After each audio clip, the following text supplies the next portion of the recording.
ওপি তৃতীয় টিউটোরিয়ালে আপনাদের সবাইকে স্বাগত জানাচ্ছি। তো এর আগের ফাইলটা আমি রেখে দিচ্ছি এবং আপনাদের প্র্যাকটিসের সুবিধার জন্য, এবং এর আগের ফাইলটা পুরোপুরি আমি কপি করে ওপি 3-তে নিয়ে চলে আসছি এবং এখানে আমরা আরো কিছু কাজ করব। তো আমি এই জিনিসগুলো ডিলিট করে দিচ্ছি।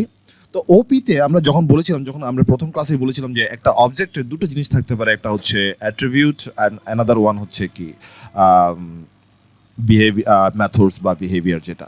তো আমি একটা প্রোডাক্টের মধ্যে প্রথম যে জিনিসটা, ধরুন যে আপনি একটা ই কমার্স সাইটের কথা চিন্তা করুন, যে একটা ই কমার্স সাইটে আসলে দুটো জিনিস থাকতে পারে, একটা হচ্ছে ই কমার্স সাইটের প্রোডাক্টের প্রাইস, তারপর হচ্ছে কি ধরুন যে অথবা এইভাবে চিন্তা করি যে আমি একটা ই কমার্স সাইট তৈরি করবো, সেখানের মধ্যে হচ্ছে আমি চেক আউট বাটন বা এই জিনিসগুলো যে এই ক্যালকুলেশনটা করব, তাহলে সেখানে আমার আসলে দুটো জিনিস থাকতে পারে, একটা হচ্ছে প্রোডাক্টের প্রাইস এবং একটা হচ্ছে প্রোডাক্টের কোয়ান্টিটি, এবং আরেকটা জিনিস থাকতে পারে প্রোডাক্টের নাম। অর্থাৎ তিনটা জিনিস থাকতে পারে, প্রোডাক্টের নাম, প্রাইস এবং কোয়ান্টিটি। এবং এরপরে হচ্ছে কি এই তিনটা জিনিস পাইলেই হচ্ছে সে আমাকে খুঁজে বের করে দিবে যে এটার বিহেভিয়ারটা, অর্থাৎ টোটাল প্রাইসটা সে আমাকে খুঁজে বের করে দিবে। তো এই ধরনের বিষয় থাকতে পারে। তো আমরা এই প্রোগ্রামটা এখন বানানোর চেষ্টা করি শুধুমাত্র যতটুকু শিখেছি এতটুকু দিয়েই। তো কাজ শুরু করার জন্য আমাদের প্রথমে যেটা বলেছিলাম যে অ্যাট্রিবিউট বা ইয়া থাকবে, যে অ্যাট্রিবিউটগুলো থাকবে। তো অ্যাট্রিবিউট জিনিসটা কি কিছুক্ষণ আগেই বললাম যে অ্যাট্রিবিউট আসলে হচ্ছে ভ্যালু।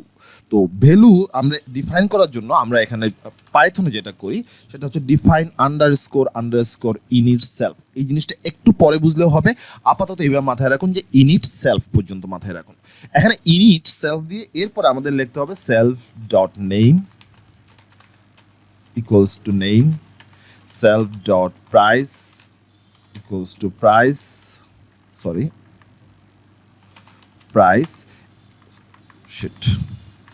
প্রাইস এবং সেলফ ডট এটা কি দেওয়া যায়, প্রাইস কোয়ান্টিটি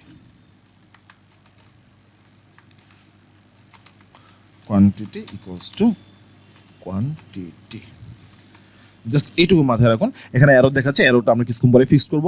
তো যে কোনো কিছুকে যখন আমরা ভ্যালু ইনিশিয়েট করতে চাই, ধরুন যে এমন কিছু ক্লাস আছে যেখানে আপনাকে অবশ্যই ভ্যালু ইনিশিয়েট করতে হবে, অর্থাৎ একটা প্রাইমারি ভ্যালু থাকতে হবে। একটা অবজেক্ট ক্রিয়েট করার জন্য আপনাকে প্রাইমারি ভ্যালু তার লাগবেই। সেক্ষেত্রে আমরা এই ইনিট মেথড দিয়ে করি, যে ইনিটটা ইনিশিয়ালাইজেশন বলতে পারেন বা অন্য কোনো কিছু, অনেকভাবে বলেন এটাকে।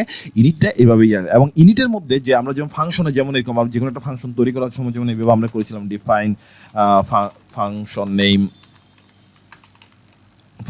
এরপরে হচ্ছে এখানে বিভিন্ন ধরনের আর্গুমেন্টগুলো দিচ্ছিলাম, আর্গুমেন্ট 2, আর্গুমেন্ট 3 এভাবে করে যখন দিয়ে যাচ্ছিলাম।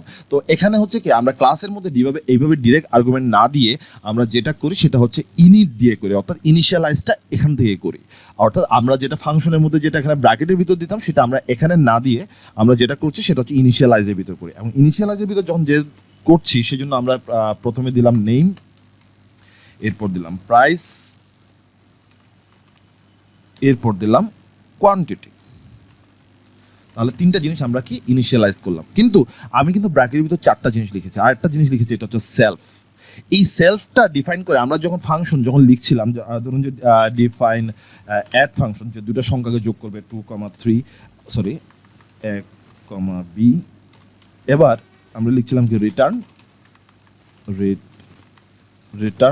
a প্লাস b, এইভাবে লিখছিলাম, তাই না? তো এখানেও সেম জিনিসটাই, ইনিশিয়ালাইজেশনটা এইভাবে হচ্ছে।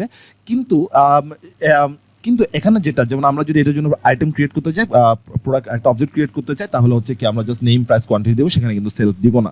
কিন্তু সেলফ না দিলে আমরা এখানে কেন সেলফ লিখলাম? ইনিশিয়ালাইজেশনে সেলফ লেখার অর্থ হচ্ছে যে এই যে মেথডটা, আমরা ভিতরে যে মেথড বা ডিফাইন যে জিনিসগুলো আছে সেই জিনিসটা আমরা মেথড বলি সাধারণত।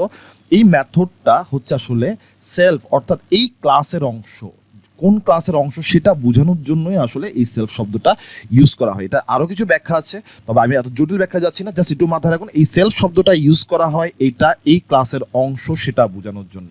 তাহলে হচ্ছে কি এটা সবসময় বাই ডিফল্ট ভাবে থাকবে ম্যাক্সিমাম কেসে। আমরা লাস্টের দিকে হয়তো দেখবো সবসময় আমরা সেলফ ইউজ করবো না, আমরা অন্য কিছু ইউজ করবো। কিন্তু একটা জিনিস মাথায় রাখুন, যে কোনো ক্লাসের একটা মেথড যখন আমরা ইউজ করবো সেখানে ম্যাক্সিমাম কেসে সেলফ শব্দটা থাকবেই। তাহলে এবার কি আসে, সেলফের পরে নেম, প্রাইস, কোয়ান্টিটি। এবং সেলফ ডট নেম সমান হচ্ছে আসলে এটার নামটাকে বোঝানো হবে, সেলফ ডট প্রাইস সমান হচ্ছে এটা প্রাইসটাকে বোঝানো হবে, অর্থাৎ প্রোডাক্ট ডট প্রাইস মানে হচ্ছে কি ওই প্রাইসটা বোঝানো হবে, সেলফ ডট কোয়ান্টিটি মানে হচ্ছে এটা কোয়ান্টিটিটাকে বোঝানো হবে।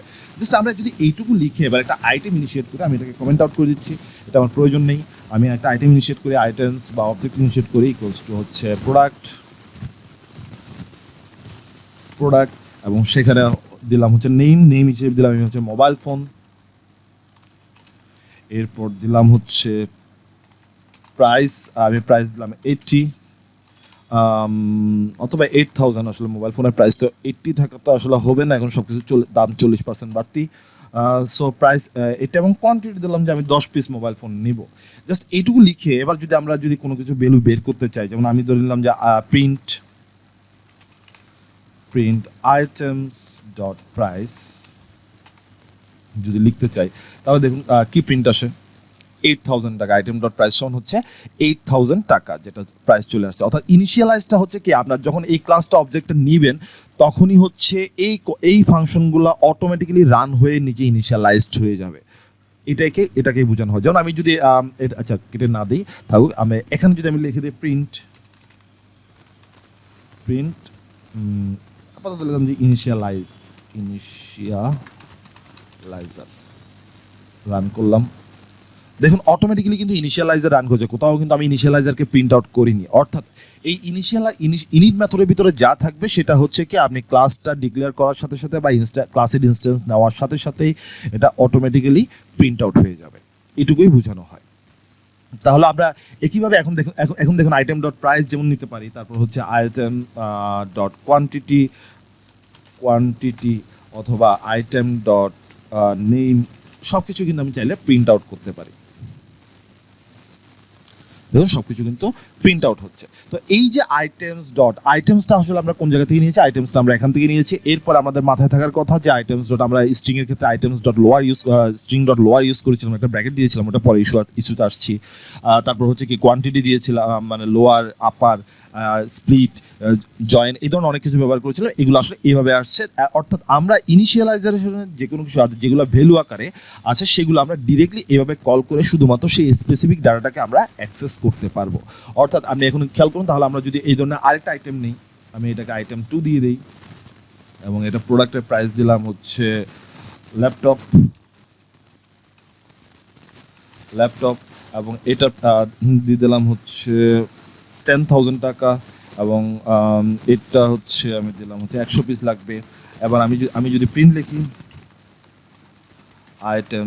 আইটেম 2, সম্ভবত আইটেম 2 ডট নেম যদি দেই, তাহলে শুধুমাত্র হচ্ছে ইয়ার নামটা, ল্যাপটপের নামটা প্রিন্ট হবে। এখন যদি একইভাবে যদি আইটেম ডট প্রাইস দেই, তাহলে কি হবে, ল্যাপটপের প্রাইসটা প্রিন্ট হবে।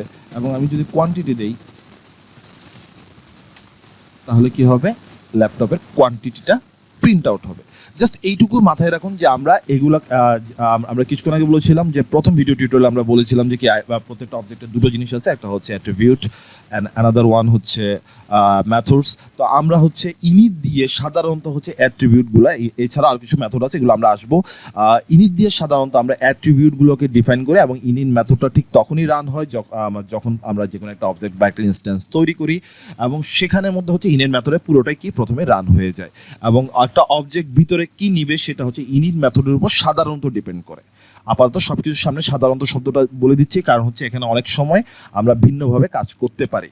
তো আপাতত এটুকু পর্যন্ত এখন আমরা হচ্ছে অ্যাট্রিবিউট অ্যাসাইন করতে আশা করি এখন পারবো। ধন্যবাদ সবাইকে।